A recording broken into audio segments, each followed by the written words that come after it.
Welcome again to our April Opportunity St. Paul Learning event. My name is Sarah Paterka, and welcome to all of you thank you for joining us. To those who have not been with us before, welcome. And those of you who have been with us, welcome back. It's good to see all of your faces. And we love that you are with us tonight on Earth Day, as we hear from Michael Quinn Patton on that topic as well. A couple of housekeeping items. Again, if you can stay on mute, that would be great. Utilize that chat feature and feel free to chat with others utilizing that feature and ask your questions using that as well. I have the privilege and honor of overseeing Opportunity St. Paul and our congregational engagement for Interfaith Action. And we just hired on our newest member, and that is Phil Romine, and he is our new congregational engagement coordinator.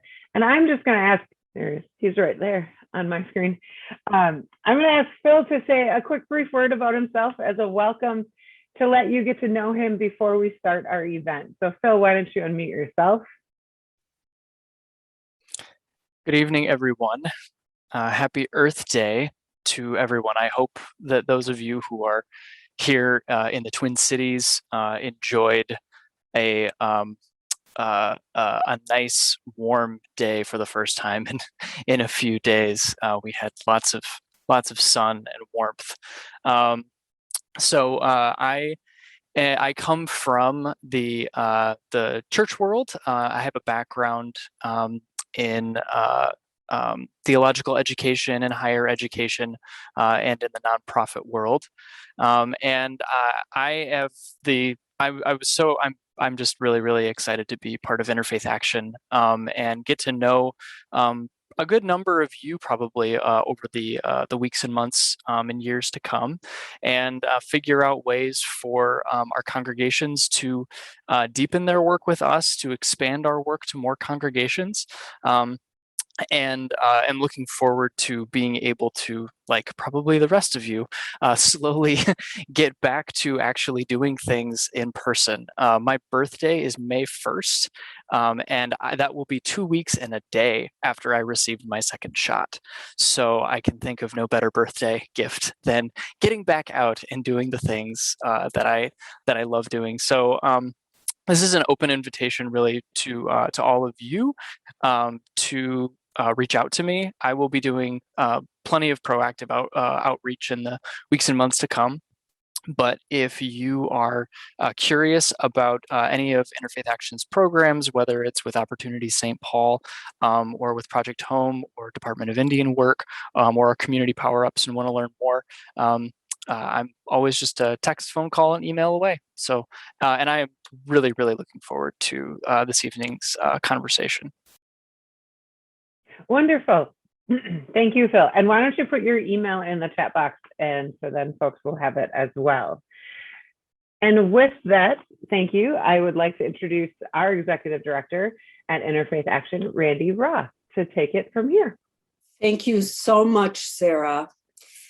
Interfaith Action believes that opportunity grows and poverty recedes when people of faith invest themselves in effective action. All of our volunteers here tonight are engaged in important work in the community that helps boost our neighbors' stability and economic mobility.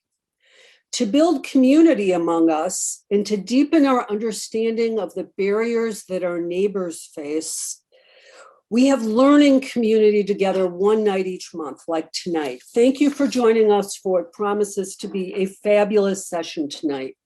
Our theme this year is racial justice. 2 months ago, we studied with Shirley Sherrod and Stephen Carpenter to learn about the issues faced by African-American farmers. Last month, we studied with Chris Stainbrook of the Indian Land Tenure Foundation to learn about American Indian land issues.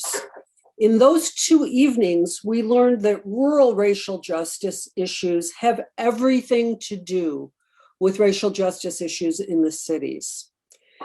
In tonight's session, we're going to learn about what environmental issues, in particular climate change issues, have to do with poverty. Who is hurt by climate change? What communities feel the impact the most? Tonight's discussion will put a spotlight on those issues. It's my great privilege to introduce my friend and colleague, Michael Quinn Patton.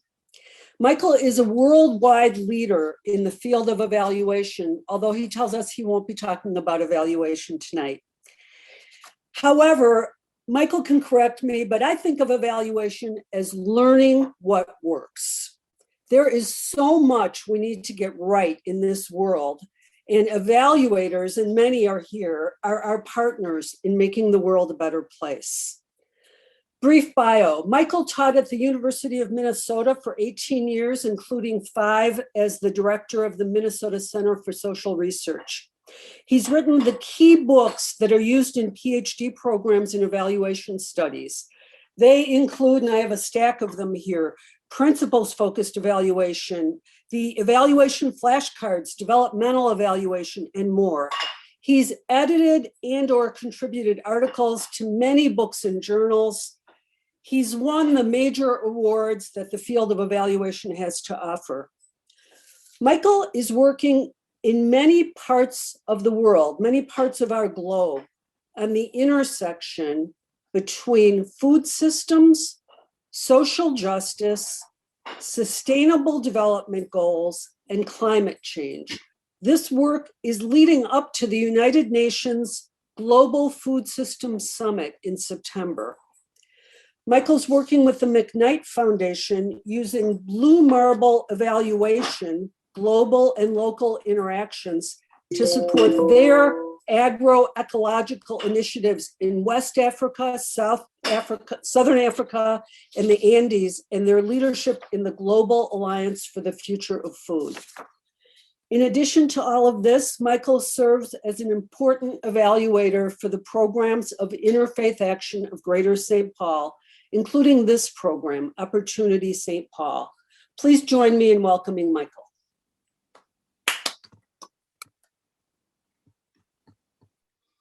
Thank you, Randy. It's been a great delight to work with Opportunity St. Paul and with Randy in particular. She is a natural evaluator, and that's always a delight for those of us who do it professionally to encounter somebody who gets it naturally and incorporates it in all that they do. Given that it's Earth Day, I'm going to make this session partly meditative about our relationship to Mother Earth, and give us a chance to move into this space. And so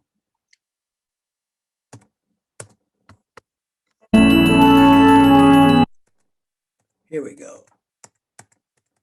There. The first Earth Day was in 1970, and it was started by Clear Lake's Senator Gaylord Nelson from Wisconsin. The April 22nd date was picked because in the first Earth Day, they were trying to attract a large number of college students. There were teach-ins on colleges across the United States, and April 22nd fell between spring break and final exams. And that's how the date of April 22nd got selected. And I thought that in that regard, it would be appropriate for us to begin with a recognition, land acknowledgement that Minnesota is located on traditional, ancestral, and contemporary lands of the indigenous Dakota and Ojibwe people, on land ceded in the treaties of 1837 and 1851, and Minnesota is the birthplace of the American Indian movement. There's a strong indigenous evaluation community that is involved around the world. Nikki Bowman, who is in Wisconsin, has created for us a prayer to Mother Earth that we're going to open with tonight as a meditation on Earth Day.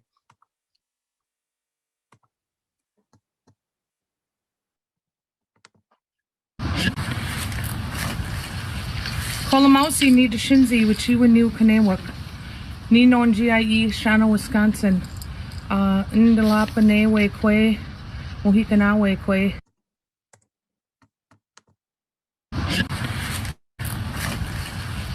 Kolamausi ni Deshinzi, Wichiwa New Kanewak, Ninon GIE, Shana, Wisconsin. Ndalapane we kwe, Mohikana we kwe. Anishik Kishalamokwe, Anishik. Greetings, my name is Nicole Bowman. That's my English name. My spirit name is Wichiwaniu Kanewuk, accompanied by the 4 eagles, Flying Eagle Woman. And I am from the Lenape and the Mohican Nation on Turtle Island. My residence is in Shawano, Wisconsin. And I am outside by my sacred fire. And today I will give a greeting and pray for our Mother Earth and to the directions and our medicines in the language. Anishik, Anishik, Anishik. Anishik ki shalamokwe, elamiliang yon kwai kishkwik, walk, michwakin, walam lissa walkin, walk, nialagomatit walk, ni wikian. Anishik ki shalamokwe, elamiliang, Kukana Aki, our Mother Earth, walk Kishoch, the sun, walk Nipahum, the moon, walk along Wewok, the stars, walk Papatakwik, the thunders. Anishi Kishalamokwe, thank you, Creator. Elamiliang, for giving us Tindao walk Mbi, the fires and the water. Back there is our river. Asinal walk Cash Hung, Meatwalk walk Papa Walashik, for the stones and the wind and the trees and the flowers. Anishik Kishalamokwe, Mi Huskwil walk Wicha Pikil, for the grasses and the medicines. Anishik Kishalamokwe, Elamiliang, thank you, Creator, for giving us Aweya Yasuk, walk Awala Shoshuk, for the animals and the birds, walk Namasak, walk Akoksak, for the fish and for the insects. Anishik Kishalamokwe, Elamiliang, Yon Kwai Kishkwik, Kohamina, walk Kamahomsina, for the grandmothers and the grandfathers, our rocks. Kukana, walk Kokuna, for our mothers and our fathers. Anishik Kishalamokwe, Elamiliang, Yon Kwai Kishkwik, walk Nicha Nina, walk Kachosimina. For our children and our friends, we thank you, Creator. Anishik Kishalamokwe, Elamiliang, Lapi Anishik Elamiliang. Thank you again, Creator, for giving me Yon Kwai Kishkwik walk, Nimu Bausa Wakanam, for my whole life and for this day. Into the 7 directions I say Anishik, Anishik, Anishik, Anishik, Anishik, Anishik, Anishik. Aho.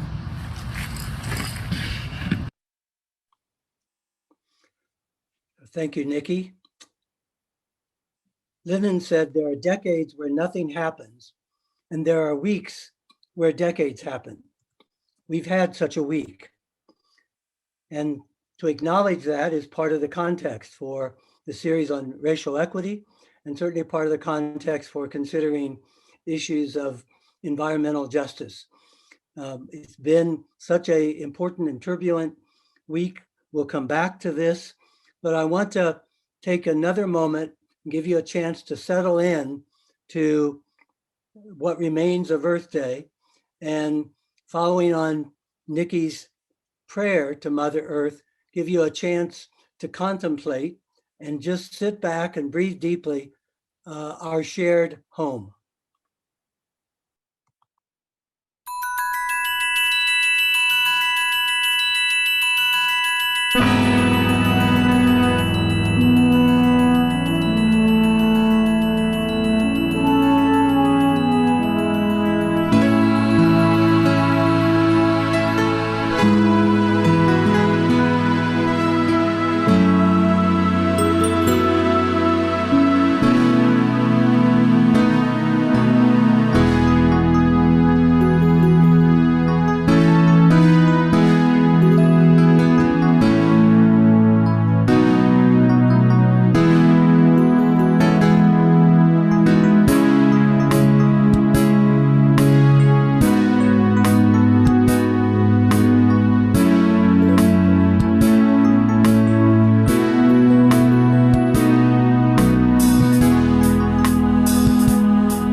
So now comes the difficult news. All is not well with Mother Earth, as we know. We are the first generation to know that we are destroying the planet, and the last generation that can do anything about it. The reports on global warming on the whole identify the year 2030 as the point of no return for climate change. And all the trajectories are going in the wrong direction. In March of 2021, we had one of the hottest recorded months. Each new month is the same in that regard. The red parts of this map show where the temperatures were the hottest and where they have departed the most from historical norms. And you'll notice that Minnesota is right in that hottest zone. We are very much being affected by global warming. New evidence from a major study that came out in February 2021 shows that much of the fertile soils throughout the Midwest are gone. If we had seen this picture 20 years ago, the soil would have been dark brown. This very light colored soil picture is a picture of lost soil, the topsoil gone. Iowa, Minnesota in the 1800s had 30 to 40 inches of topsoil. We're down to 5 or 6 inches of topsoil. Much of that continues to be lost. And it means that industrial farming with more and more chemicals and pesticides is substituting for growing in our natural environments.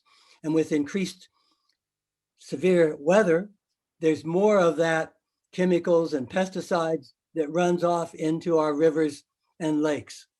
National Geographic, last issue of 2020, was about saving the Great Lakes,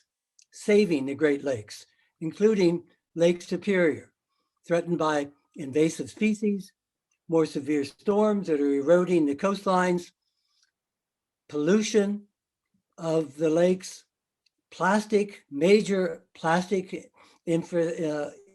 infusions into our lakes and waters, and deoxification of the water, which destroys the life, the plants, and the fish, a process called stratification.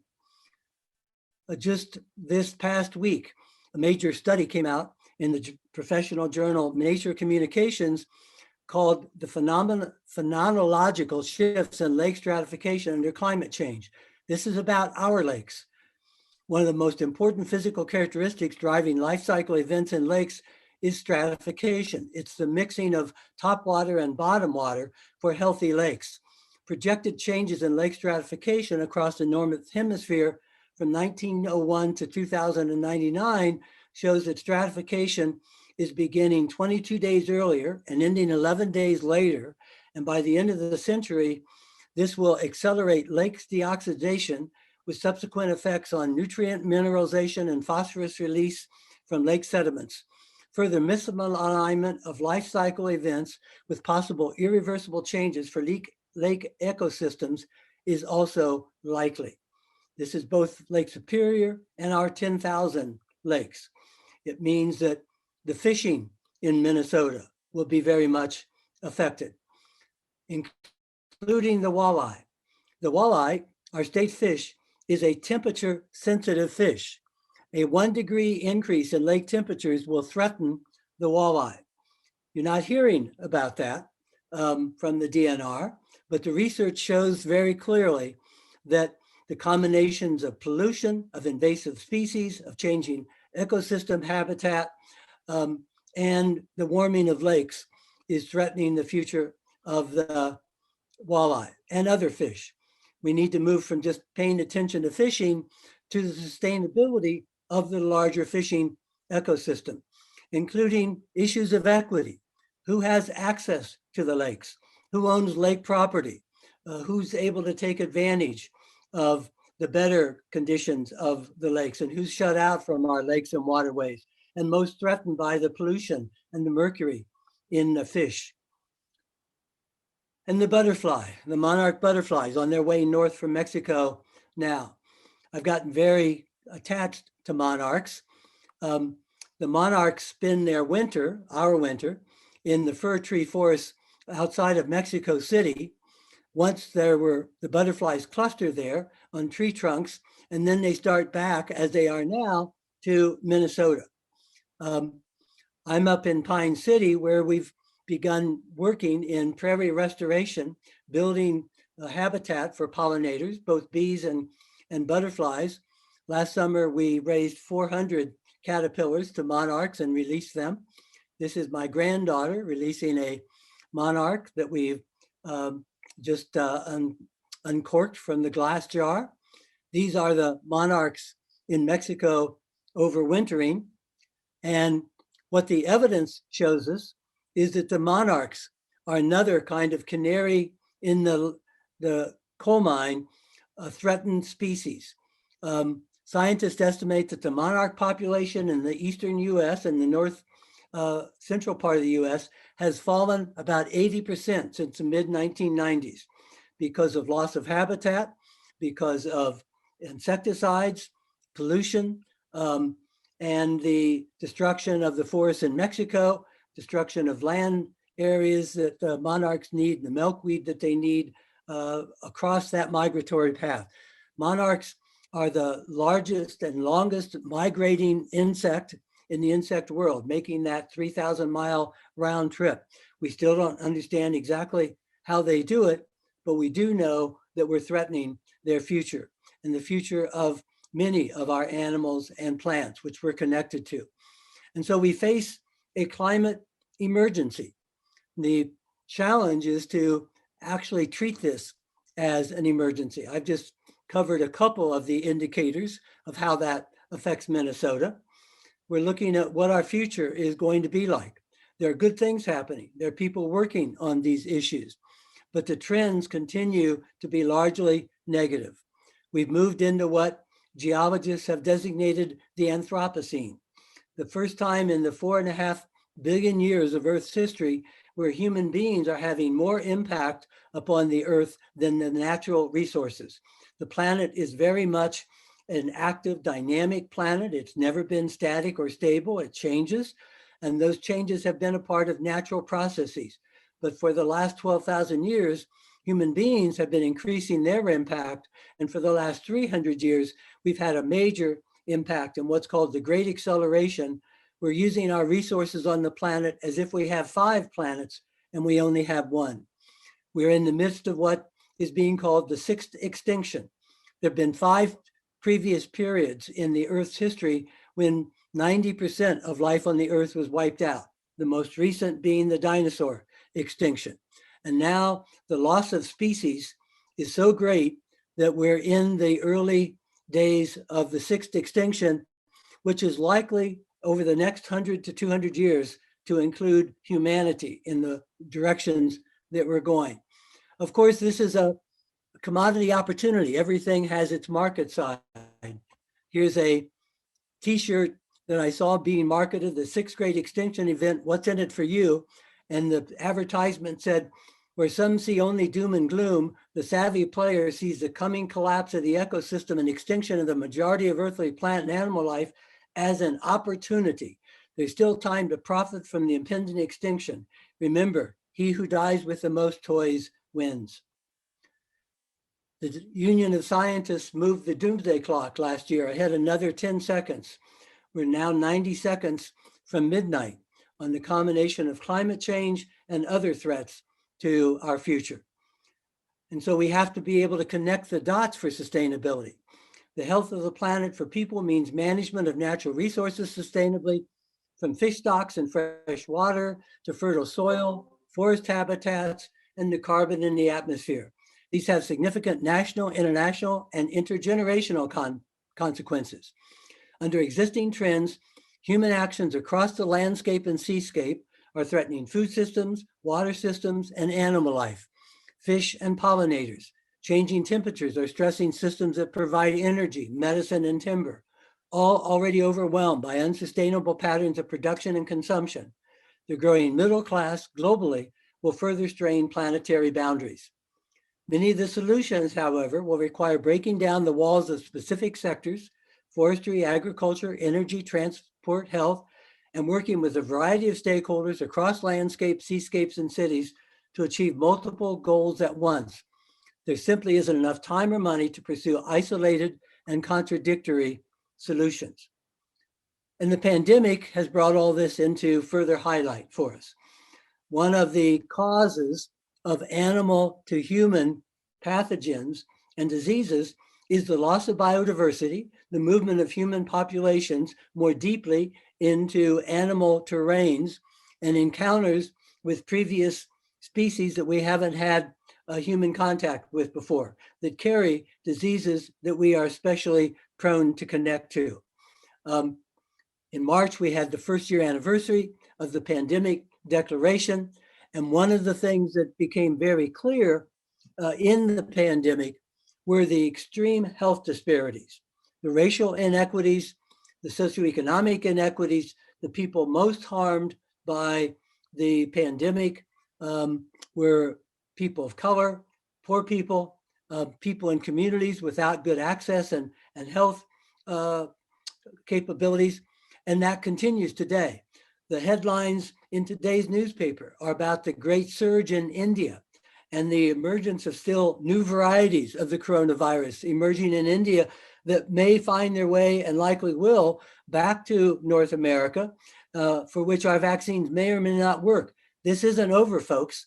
Indeed, I work with people at CDC and with epidemiologists who are treating the coronavirus pandemic as a dress rehearsal. The big pandemic, they believe, is still on the horizon and is more likely the more that we remove habitat, go further into areas that we haven't had human direct contact before, and release these pathogens into our world. And of course, equity is partly a matter of who's getting vaccinated. This is a map that shows where the vaccines have been distributed. The blue is where there is a adequate or surplus supply of the vaccines, where the United States being prominent among those, in Europe. And the pink and red is where there are great deficits and under availability of the vaccines. And so we've seen the emergence of vaccine nationalism and in huge inequities in who gets vaccinated and who's available to vaccinations, both within our communities and across the world. Latin America and other countries are seeing great returns to poverty. In the United States, our work on the war on poverty that began in the 1960s, we had about 20% success in alleviating the poverty statistics of the 60s. In the last year, we have returned to the levels of poverty that we saw in the 1960s. We haven't seen in the United States that level of poverty in 50 years, and its effects are likely to be lasting. This cartoon from The Economist shows the world at a battle with the coronavirus and climate change standing on the outside, waiting for the big fight. The preliminary round, the rehearsal round, being the battle with the coronavirus. And so the climate emergency and our attention to that is difficult in comparison to the pandemic emergency, because that's immediate, that's real, that's daily. We see the effects of it. And one of the challenges of that Tim Hartford, who is a big data guru, in his book on the Data Detective wrote, all we need now is a way to focus attention on a problem, climate change, that is too slow to be called a crisis and too dangerous to be called anything else. Which brings us to the intersection with racial equity and social justice. This has been a tumultuous week, tumultuous month, tumultuous year, with the social justice uprisings around the world. And there is some hope that this may turn out to be a turning point in some of the racial inequity around policing. But that's going to take a major kind of turning of things. And the I Can't Breathe slogan has been picked up, not just around policing, but around the pandemic, around polluted air, around polluted water, around the increasing asthma in low income and minority communities, pulmonary diseases, heart diseases, huge health inequities and disparities. The Black Lives Matter movement has become a global movement. Social justice movement has become an important global movement, very much a part of this community and the work that many of you are involved in.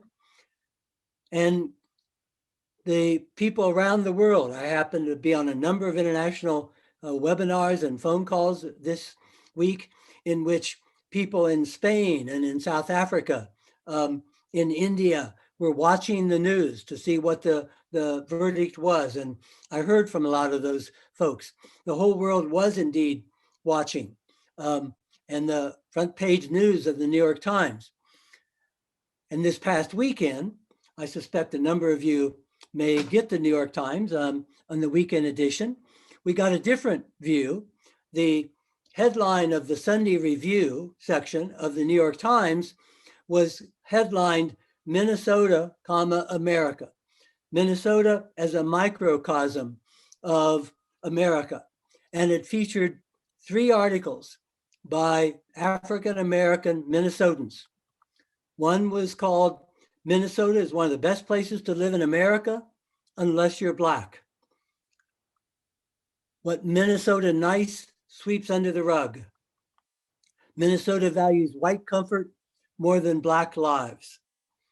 And so issues of racism and disparity are clearly alive and well. Uhuru Williams, Dean and McQuinn Distinguished Chair of the College of Arts and Sciences at the University of St. Thomas and a member of the Interfaith Action Board, wrote an article in The Progressive this past week that concluded, we can no longer mute the cries of the Black Lives Matter movement. We must devote the best of our energies to conquering deep-seated inequalities, educational gaps, and lapses in healthcare. We must focus on ending unemployment and underemployment that render the economically disadvantaged, Black and white, and every shade in between, vulnerable and invisible. And so, as an old white guy, it seemed to me that what would be appropriate for me as I look at how we integrate and deal with the connections between the environmental movement, which has historically been viewed as and actually operated as a white middle class movement, and the social justice movements that have been primarily people of color and poor people and their allies, how we bring those movements together in the short time that we have to deal with them because they are interconnected. I thought what I would bring to you is not my views on this, but the views of African-American leaders who have seen the need for these connections and share with you some of the leaders in creating an environmental justice movement that combines social justice with climate change activism, that deals with systemic racism in the context of our global climate. As I work with systemic racism and in evaluation and help people deal with it, I'm often asked what it is. We all end up having to explain it in some way. And the way I've ended up explaining it from my own personal experience was I grew up in Dayton, Ohio, in an area that had been white lower class and had become Black. I went to school in primary school in a predominantly Black school. And my best friend was a young Black man named Billy Martin. And in 4th grade, Billy and I got called out for exchanging notes in the class and called up before the teacher. We weren't supposed to be exchanging notes and whispering. We were in the back of the class. Billy got detention. I got sent back to my desk. And I asked the teacher afterwards why I didn't get detention. And she said, Billy didn't do his homework and you did. Well, in the school in those days, if you got detention 5 times, you got suspended for a day. And if you got suspended twice, you were likely to be held back from school. I went on to 5th grade. Billy got held back into 4th grade. Billy got regular detention. I was doing the same things Billy was doing, and I never got detention. and didn't get held back. Billy dropped out of school before he went to high school and ended up in prison. And it began with the systemic discrimination of who did and did not get detention. So we're hearing talk about systems change at all levels. And we need to be able to see the interconnections between coronavirus, the infodemic of bad information that's out there, economic turbulence, the climate emergency, equity justice issues. One of the leaders in this understanding was Paulo Freire. Paulo Freire, Brazilian, who many of you would have read his book on the pedagogy of the oppressed, worked with the homeless and the poor in Brazil, and was exiled because of his revolutionary work. Paulo Freire had a strong connection to Minnesota. Michael Bazerman, who founded the Center for Youth Development at the University of Minnesota, had done a lot of work in Brazil. Paulo Freire spent part of his exile in Minnesota. He wrote books on the pedagogy of indignation, the pedagogy of hope, the pedagogy of freedom. He was part of creating the first Earth Summit held in Rio de Janeiro in Brazil in 1992. And he was writing a book on what he called eco-pedagogy upon his death in 1997. Paulo Freire was one of the first great intellectuals and activists to see the connection between climate and social justice. And in the book that he was writing, the final words that he wrote before his death were these words in his book, Eco-Pedagogy, published after his death.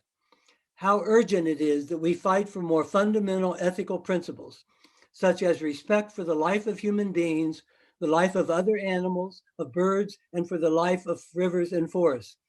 I do not believe in loving among women and men, among human beings, if we do not become capable of loving the world.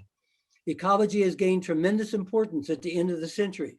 It must be present in any educational practice of a radical, critical, and liberating nature. Paulo Freire, impeccable social justice credentials, one of the early pioneers in connecting the climate and social justice and the need for transformation in those regards.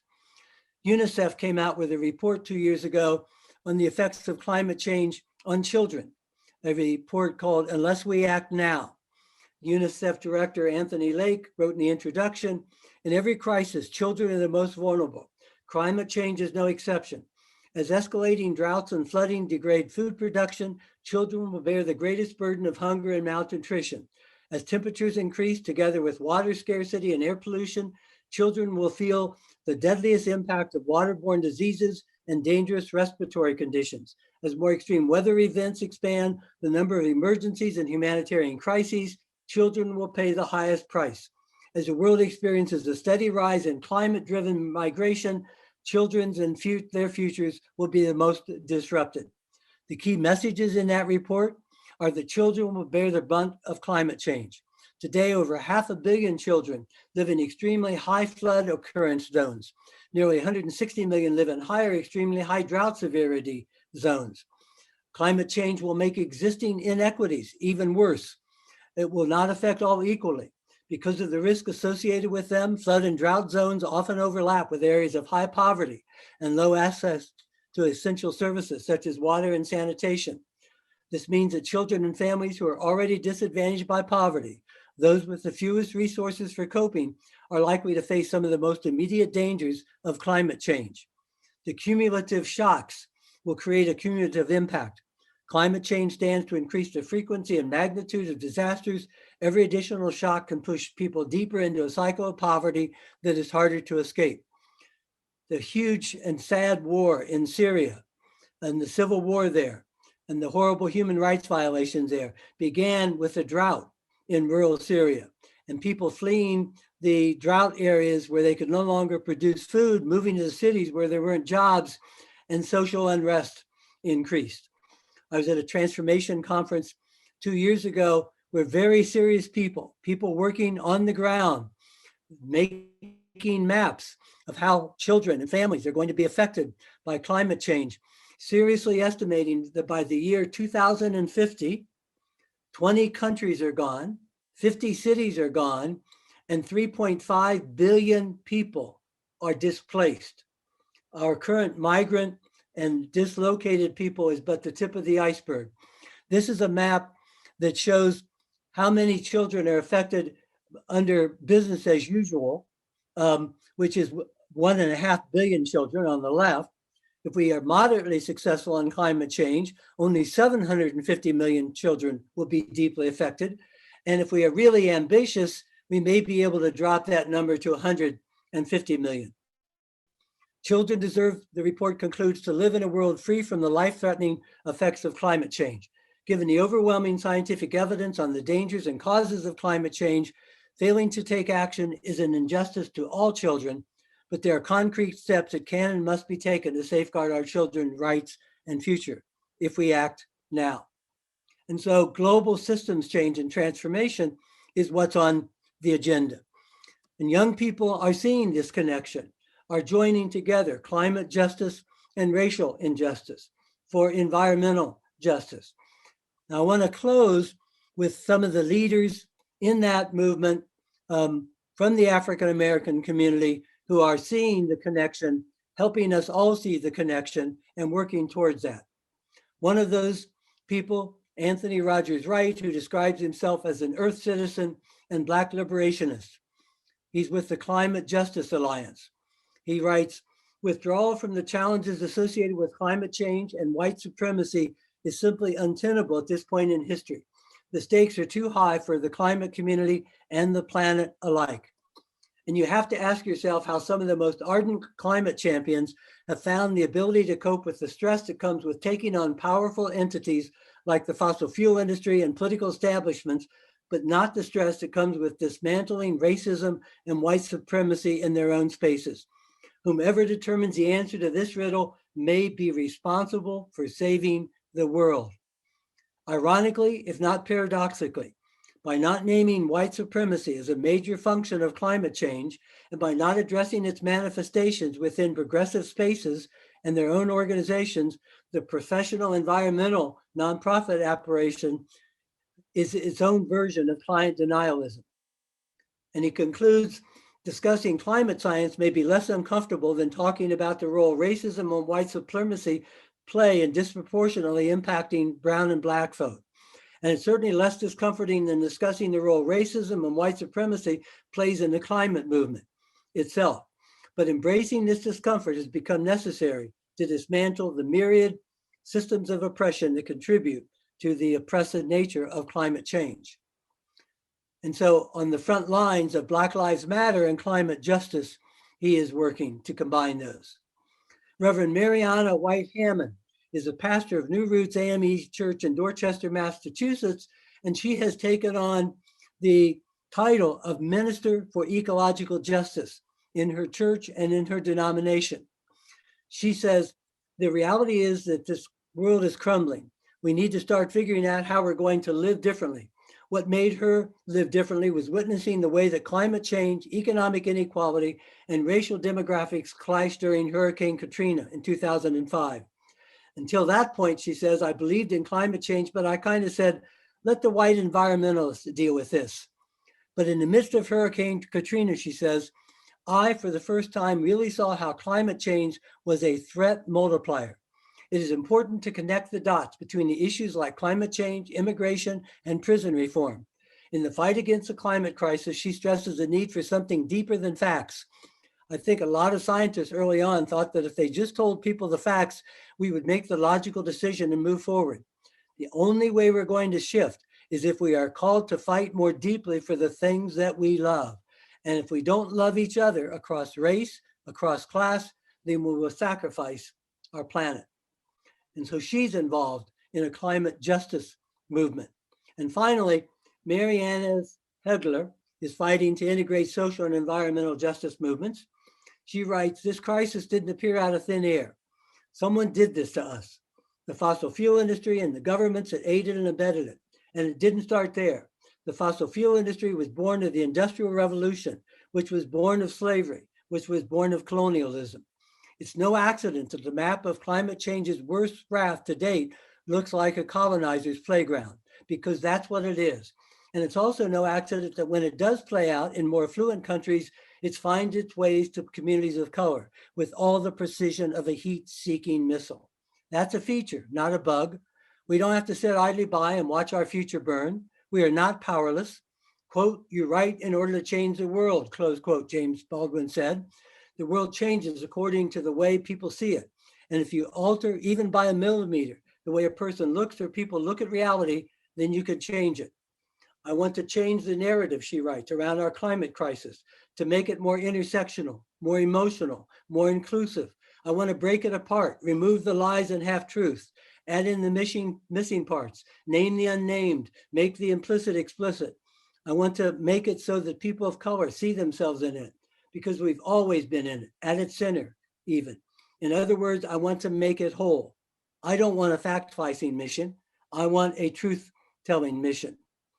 And so as people connect our networks around the world, within our community, globally, we can share a sense of interdependence around issues of environmental justice. As Nelson Mandela and Bishop Tutu said, in the spirit of Ubuntu, my humanity is caught up and is inextricably bound up in yours. I'm human because I belong. The principle of Ubuntu means wholeness. It is knowledge that we belong to a greater whole and are diminished when others are humiliated or diminished, when others are tortured or oppressed, or treated as if they were less than who they are. Our purpose is social and community harmony and well-being. And so let me close with an Earth Day benediction from Amanda Gorman, her Earthrise piece. And this is what gives me hope. This wonderful, brilliant, young African-American woman who did the poet reading at President Biden's inauguration has also embraced environmental justice.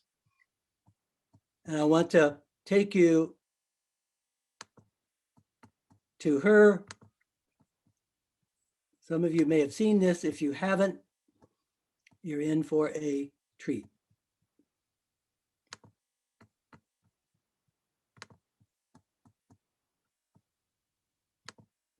And I will close with this.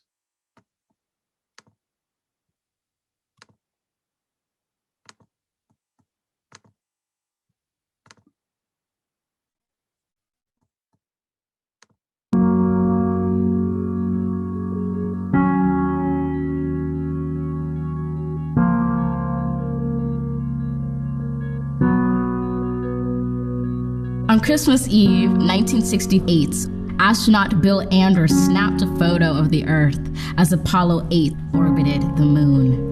Those three guys were surprised to see from their eyes what a planet looked like an Earthrise, a blue orb hovering over the moon's gray horizon with deep oceans and silver skies. It was our world's first glance at itself, our first chance to see a shared reality, a declared stance, and a commonality, a glimpse into our planet's mirror. And as threats drew nearer, our own urgency became clearer as we realized that we hold nothing dearer than this floating body we all call home. We've known that we're caught in the throes of climactic changes some say will just go away, while some simply pray to survive another day.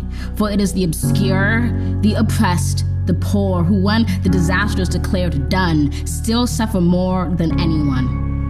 Climate change is the single greatest challenge of our time. Of this, you're certainly aware. It's saddening, but I cannot spare you from knowing an inconvenient fact, because it's getting the facts straight that gets us to act and not to wait.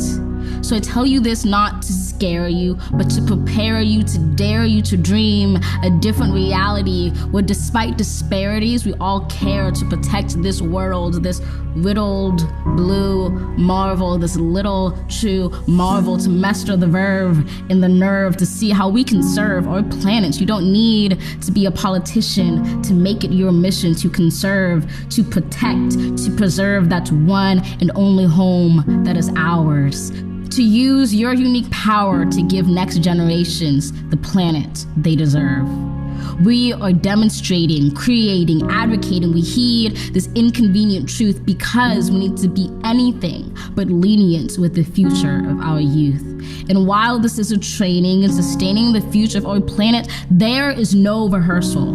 The time is now, because the reversal of harm and protection of a future so universal should be anything but controversial.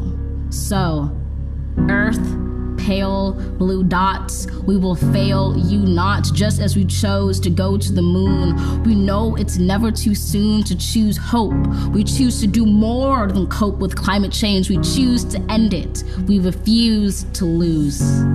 We do this and more, not because it's very easy or nice, but because it is necessary. Because with every dawn, we carry the weights of the fates of this celestial body orbiting a star. And as heavy as that weight sounded, it doesn't hold us down, but it keeps us grounded, steady, ready, because an environmental movement of this size is simply another form of an Earthrise.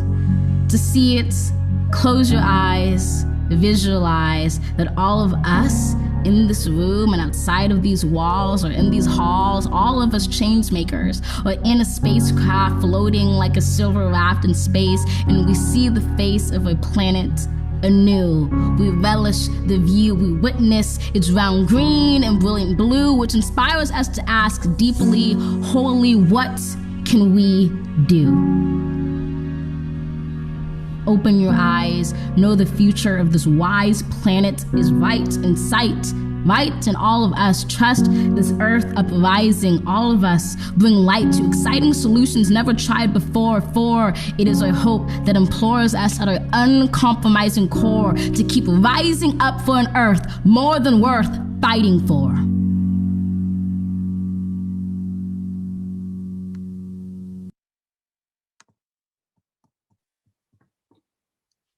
Sarah, back to you. Thank you, Michael. That was wonderful. I want to open it up for some questions, and you can either use the chat box or feel free to unmute yourself and share. We've got a smaller group, and I'm going to pick on Isaac because I heard he might have a question. Yeah, I mean, first of all, thank you so much for that presentation. There was so much to learn and take in with it. And I wanted to ask about, with the Biden administration, we both have, the first time that there's a special office for climate change and it's being prioritized. And we also have the highest military budget in history. And I've seen statistics that the US military pollutes more than 100 other countries combined. And I'm wondering how we can think about war and maybe anti-war activism in the climate context. It's a great question and a great point. Of course, a major cause of poverty and inequalities around the world are huge military budgets, not only the US military budget, but much of our international aid. The predominant part of what's called international development aid is actually military aid. Is actually going to build up militaries in the Middle East and other parts of the world. It's not at all going for development purposes. And so a part of, it's another way of seeing the connections. The social justice movement also has to be an anti-war movement. And that's actually how I came up through this, the movement against the Vietnam War. And Dr. Martin Luther King, a part of what made him so unpopular was he was not only fighting for racial justice, he was fighting against the Vietnam War. And that's what really made him go after him, was his anti-war efforts. They never thought that anything was going to come of his civil rights efforts, but joining with college students around the world and fighting the Vietnam War made him really a big threat. And so those of us involved in this world, it's another place of seeing the connections. It has to be a peace movement, a environmental justice movement, a climate change movement. And in the short run, it is partly trying to make some of those military operations themselves greener. There are possibilities and ways of doing that, but reducing the military presence around the world will be a major part of whether or not we make it. So I appreciate you bringing that into the equation. Wonderful. Thank you, Isaac. Anyone else have a question? Feel free to unmute yourself to ask it. Or comments. You're comment, welcome yeah. to make your own invocations on Earth Day. Yeah. Well, Randy and I have been thinking about this question about what can we do? What can our congregations do?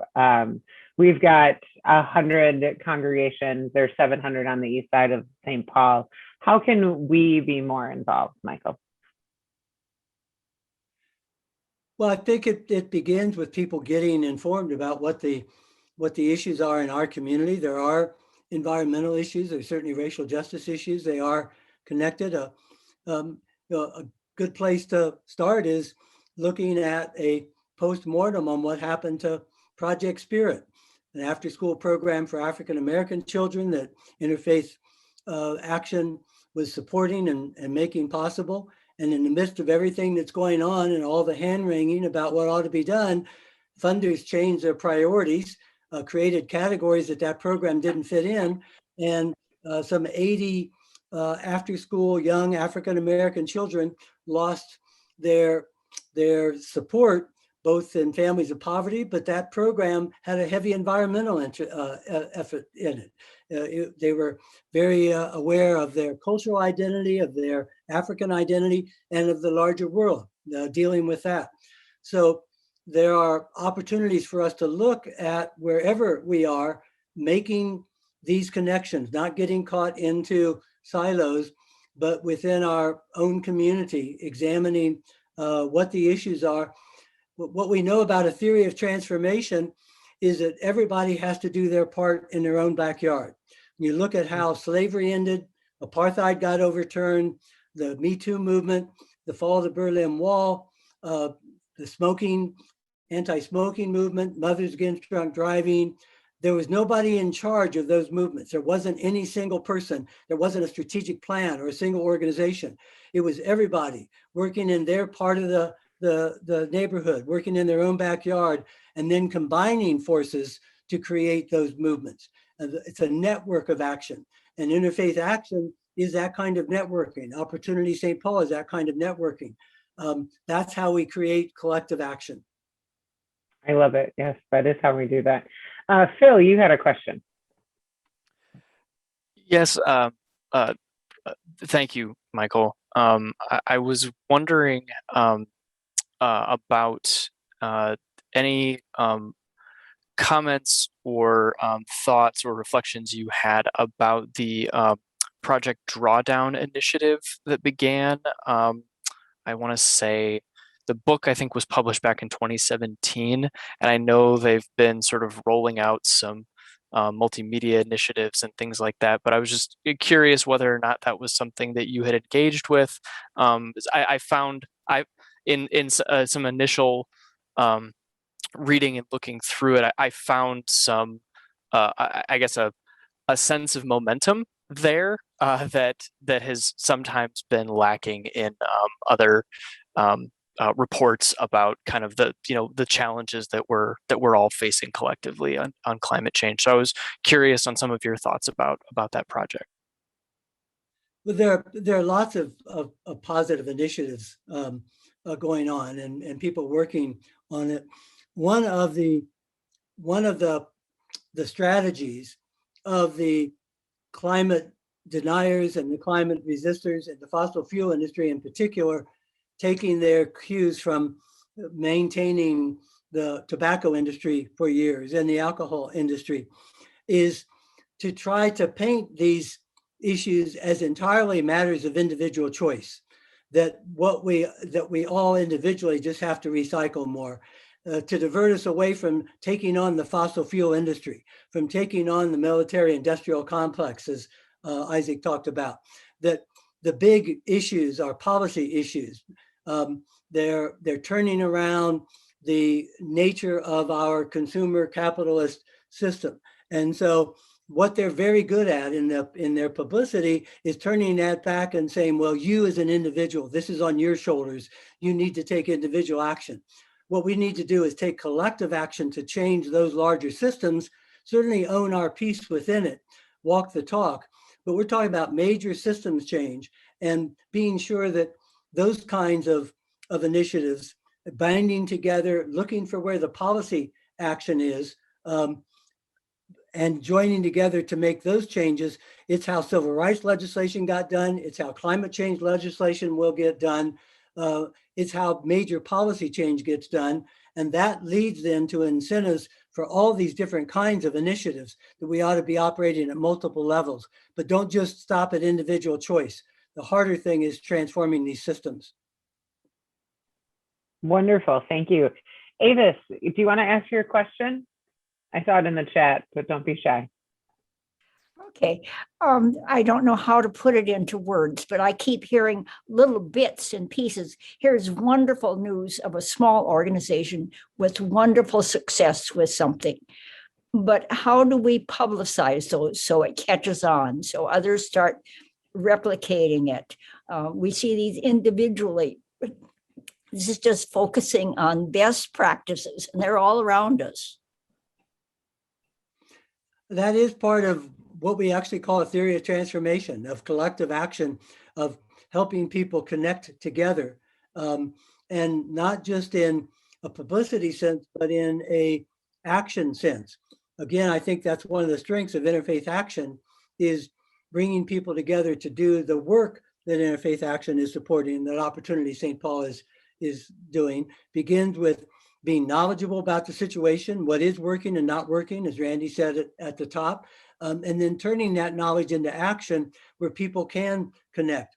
There's not any single practice that's going to be a best practice. Best practices actually suggest that that culture and context don't matter, and they always matter. There are better practices and worse practices. There are good practices and bad practices, and there are really bad practices and really, really bad practices, and we have a lot of those.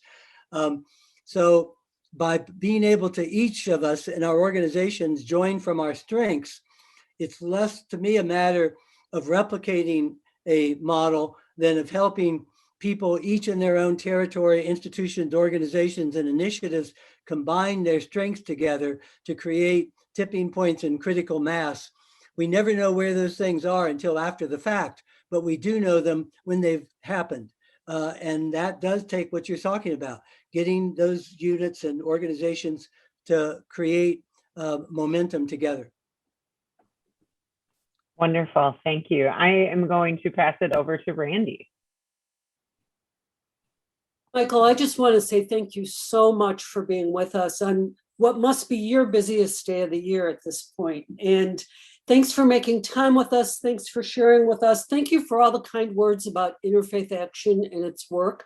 And I just want to say that Interfaith Action is what it is in significant part because of your thinking and teaching as our developmental evaluator as we were growing into what we are now. So you're an integral part of this organization, and your thinking has contributed substantially to bringing us to this moment.